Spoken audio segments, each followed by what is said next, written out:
Quite often, when I conduct workshops for leaders on business storytelling, I'm asked, what if the example you've shared or the anecdote you've given doesn't connect with the teams? I love this question because it comes from the place of wanting to do better.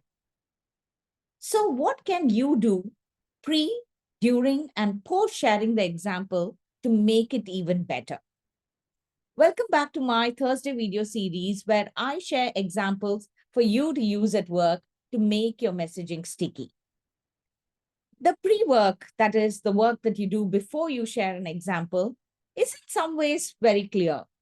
You could call it ABC, audience before content. Knowing your audience, their preference to receive information, the time limitation, knowing what point you're trying to drive, doing that research is key. Let's now assume that you've done that. You've prepared. You're now going to share your example to highlight the point and to garner support. What can you do at this stage and after? I loved reading what Nathan Baugh wrote on Twitter about comedian Shane Gillis. Shane is an American comedian who runs various shows. Nathan had gone for an open mic of Shane's in Austin, Texas last year. Now, Shane walks on stage and the crowd goes wild. They recognize him and they are excited. He pulls out a notebook and a pen, grabs the mic, and starts telling his jokes. When the crowd gives one of their loudest, genuine laughs, he jots down a note. When the crowd look at each other confused, he jots down another note. And when the crowd stares at him, expecting more, he jots down a note. When the crowd gives that knowing chuckle, he jots down a note.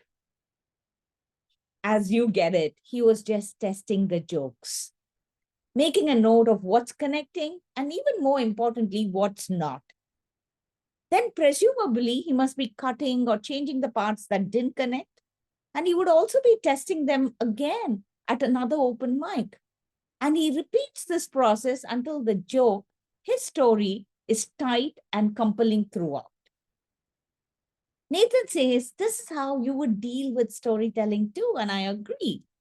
Your story is flexible. You can constantly test it, get feedback, improve, and repeat. And just like Shane, what you're looking for is that moments of connection.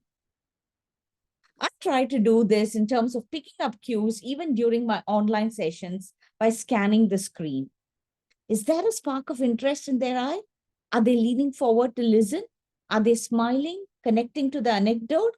Are they nodding along? And of course, I do ask for feedback after as well. You could do this too when you share your example to drive your point. Notice if your boss is nodding along, someone's leaning forward in their chair during the meeting, someone's asking a related question or saying that this has happened to me. When you share personal or other examples or stories, you're searching for that visceral reaction in your audience that connect to your audience. And as Nathan says, when you see that, double down. Iterate till you get there. The most natural storyteller is the one who has had the most practice. Do try this and let me know how it goes.